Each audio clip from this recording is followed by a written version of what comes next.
Good morning, good morning, good morning. मस्त मस्त दिवसाच्या मस्त इच्छा. छान छान छान छान वाटलं. हा हा, आता एकट्याच जणी आहेत. उशीरच होय, उशीर होतोय, पण काय करणार. यायचं यायचं छान वातावरणात बसायचं. 10-15 मिनटं का होईना देवळात जायचं आणि मग घरी जायचं. छान वाटतं, छान वाटतं. विटॅमिन डी आहे हे, आणि मोठं विटॅमिन बी कॉम्प्लेक्स आहे ना हे. फ्रेशनेस. आपल्याला माहिती आहे ना, आपण बऱ्याच वेळेला किती काय काय डॉक्टरकडे जात असतो. किती आजार असतात, हजारो. पण डॉक्टर काय सांगतात, गेल्यावर कुठलाही आजार असू दे पाणी प्या भरपूर आणि मल्टीव्हिटॅमिनची गोळी देतात. मग हे असं हे आमचं मल्टीव्हिटॅमिन आहे.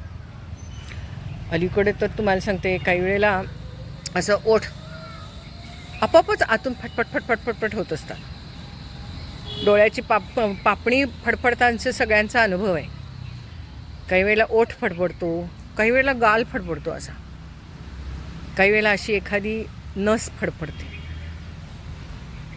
काही वेळेला इथं असा दंड फडफडतो. हे असं बऱ्याच जणांना होतं. मग हे असं काहीही झालं ना, फडफडणे, की पाणी भरपूर प्यायचं. जर का तुम्हाला ते एखादं ORSचं पाकिट म्हणजे इलेक्ट्रॉलचं पाकिट वगैरे छानपैकी एक छोटं पाकिट आणायचं, तांब्याभर करायचं, त्या दिवशी ते पाणी प्यायचं. दिवसभर पाणी पित राहायचं ते. आणि ज्या ठिकाणी होत असते ना त्या ठिकाणी घरातलं खोबरेल तेल लावायचं. पण आता ठीक आहे, आता इथं तोंडाला वगैरे कुठे लावणार ना, मग ते तसं खोबरेल तेल लावायचं. म्हणजे ते फडफडणं जे असतं ना ते कमी होत असतं. पाणी भरपूर प्या आणि मल्टीव्हिटॅमिनची गोळी 8 दिवसाचा कोर्स करून टाकायचं. काही ना काहीतरी शरीरामध्ये कमी जास्त होत असतं आणि आपल्याला तसं होत असतं. मग नेमकं काय काय हा विचार नाही करायचा, घेऊन टाकायचं. सगळ्याची कारणं सापडतील असं नाही. Bye bye. जाताना सोबत जाऊया. अच्छा. हां. त्यामुळे कसं आहे की एक मल्टीव्हिटॅमिनची गोळी घेतली की बरेच शरीरामध्ये काही प्रॉब्लेम्स असले, मी तर खूप जणांना सांगत असते, महिन्यातून एकदा एक 8 दिवस 10 दिवस मल्टीव्हिटॅमिन घ्या. पुढचे 20 दिवस घेऊ नका, जाऊ दे. मग त्यामुळे ते पायात गोळे येणे, हातपाय चुनचुन करणे, हातपाय थरथरणे, छोटे मोठे जे आजार असतात ना ते सगळे आपोआप कव्हर होतात. कारण की आपल्या जेवणामधनं तेवढे मल्टीव्हिटॅमिन जात नाहीत, विटॅमिन्स जात नाहीत म्हणावं तेवढं.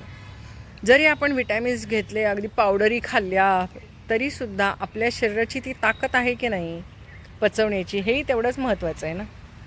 काही वेळेला नाही पचत, केमिकल्स पचत नाहीत, काही वेळेला केमिकल मारलेलं अन्न पचत नाही, काही वेळेला आपली पचनशक्ती चांगली नसते, काही वेळेला झोप नीट झालेली नसते, त्यामुळे आपले पाचक रस चांगले स्त्रवत नसतात, सिक्रेट होत नसतात. काही वेळेला मूड खराब असतो, मूड स्विंग्ज असतात, म्हणून मग जेवण वगैरे नीट गेलं तरी जात नाही, गेलं तरी ते नीट पचत नाही. काही वेळेला टेन्शन असतं, आणि टेन्शन म्हणजे काय, स्ट्रेस. आणि स्ट्रेस म्हणजे काय, कोणीतरी दिलेला स्ट्रेस असा नाही. एखादी गोष्ट घडणे जी आपल्याला आवडत नाही, त्याचा आपल्याला ताण येतो. साधी गोष्ट आहे. आपल्याला आता समजा एखादी वस्तू मला उचलून न्यायची. आता थोडं सामान असेल तर मी उचलून नेऊ शकते, पण जास्त सामान असेल तर उचलून नेताना आपल्या शरीराला ताण येतो, भार येतो, होय की नाही. आता समजा जिन्यावरून आपल्याला चढायची रोजची सवय नसेल आणि एखाद्या घरी जायचं आहे आणि आपल्याला तिथे जिने चढायला लागले की आपल्या पायात दुसऱ्या दिवशी गोळे येतात. एखाद्या दिवशी आपण डोंगरावरती गेलो चढायला आणि पायऱ्या खूप जास्त चढलो तिथे डोंगरावरती वगैरे, मग दुसऱ्या दिवशी आपलं अंग आमतं, त्या दिवशी आपण चढतो. म्हणजे काय की आपल्या शरीरावर ताण येतो. आपलं शरीर ची कॅपॅसिटी नाही ना तेवढी, केपेबल नाही आहे. केपेबल नाही म्हणजे सवय नाही, केपेबल आहे पण सवय नाही. तर म्हणजे आपल्याला ताण आला, ह्याला म्हणायचं शारीरिक ताण. असे अनेक शारीरिक ताण असतात. तसंच मानसिक ताण पण असतात, जे आपल्याला समजा आता आज मला इकडे यायला मिळालं नाही, त्यामुळे माझी समजा घरात चिडचिड झाली, हा मानसिक ताणच आहे ना. किंवा समजा आता आज मी घरातनं बाहेर पडत असताना नेमकं कोणीतरी मला नको असलेली व्यक्ती समोर दिसली आणि तिने नको ते प्रश्न विचारले, आला की नाही आपल्याला ताण. म्हणजे आपल्या मनाविरुद्ध कुठलीही गोष्ट घडली किंवा आपल्याला न झेपणारं, आपल्याला न पटणारं काहीही घडलं की आपल्या मेंदूला ताण येतो, आपल्याला ताण येतो आणि त्याला म्हणायचं स्ट्रेस. स्ट्रेस म्हणजे बाय बाय. अजूनही वेळ आहे बाय बाय करायला. बाय बाय करायला वेळ आहे बघा. हे असं हसायचं छान. तर हे हसणं फार महत्त्वाचं. नुसतं करणं ह्याच्यापेक्षा असं काहीतरी करून हसणं हे फार महत्त्वाचं आहे. एकदम ताण हलका होतो. आपण म्हणतो ना, मनावरचा ताण हलका आला, असं होतंच ते काही वेळेला. तर तो ताण म्हणजे काय? आपल्या मनाविरुद्ध एखादी गोष्ट घडली, आपल्याला नको असलेली एखादी गोष्ट घडली, आपल्याला न झेपणारी न पटणारी एखादी गोष्ट घडली आणि एखादी गोष्ट घडते आणि त्याला आपल्याला काही हेच मॅनेजच करता येत नाही. एखादी गोष्ट आपल्या मनाविरुद्ध एखादं घडतंय किंवा मनाविरुद्ध नाही, मनासारखं घडतंय, पण तरी आपल्याला ते झेपत नाही, त्या कल्पना झेपत नाही आहे. इवन तुम्हाला सांगते, परवा ते जे दिल्लीमध्ये आंदोलन झालं ते तिथं आंदोलन झालं, पण आपल्या मनाला ते झेपलं नाही, आपल्याला ते असं बघवलं नाही, सहन झालं नाही, हो की नाही. भलेही त्याचा विषय काही असू दे, चूक कोण बरोबर ह्या सगळ्यापेक्षा सुद्धा ते सगळं तिथलं वातावरण जे होतं ते आपल्याला सहन झालं नाही. जे एन्जॉय करत होते तिथं, ज्यांनी छान रील्स बनवल्या ते फारसं दाखवलंच नाही. आणि ज्यांनी असं काहीतरी चुकीचं केलं किंवा ज्यांनी काही न पटणारं केलं, त्या सगळ्या गोष्टी सारख्या आपल्याला सोशल मीडियावर दिसत होतं आणि आपल्याला त्याचा ताण येत होता, आपल्याला त्रास होत होता. त्रास होणे थोडक्यात, ताण म्हणजे काय, त्रास. तर असं हे सगळं आपल्याला कळत नकळत ताण सहन करावे लागतात.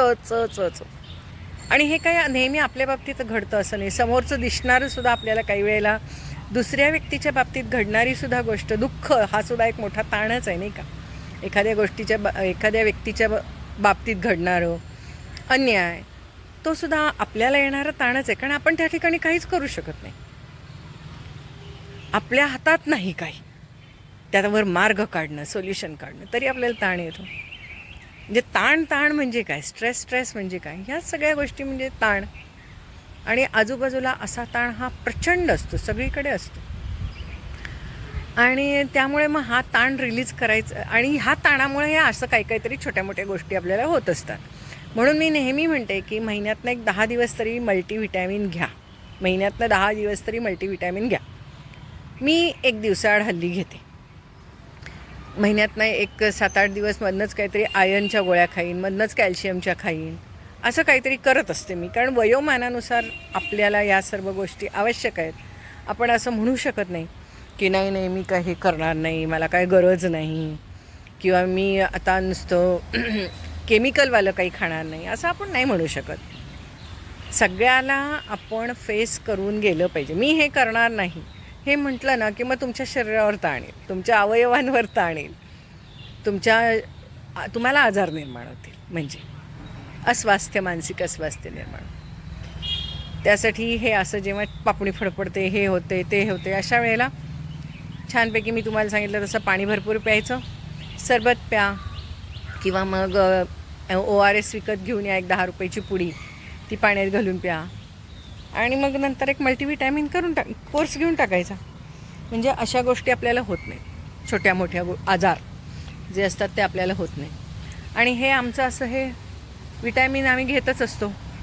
तर आता आपण विटॅमिन घेऊया वॉकिंग विटॅमिन.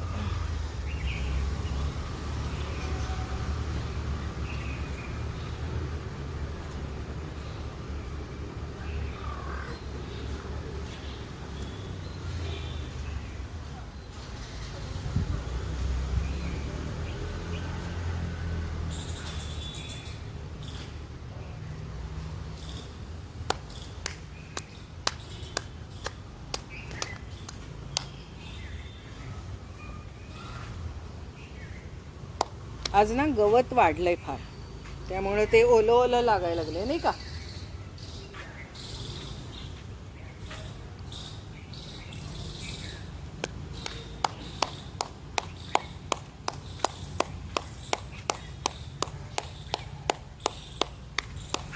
बजाव ताली बजाव.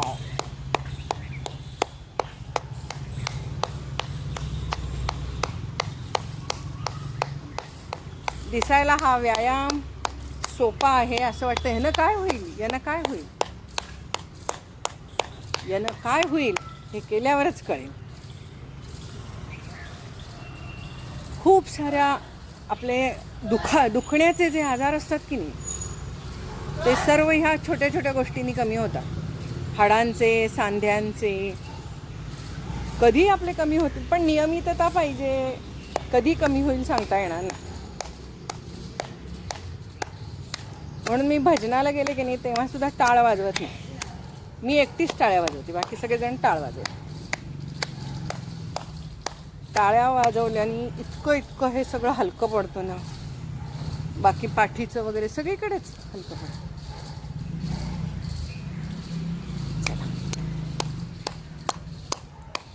दिवसाची सुरुवात मस्त झालेली आहे देवा.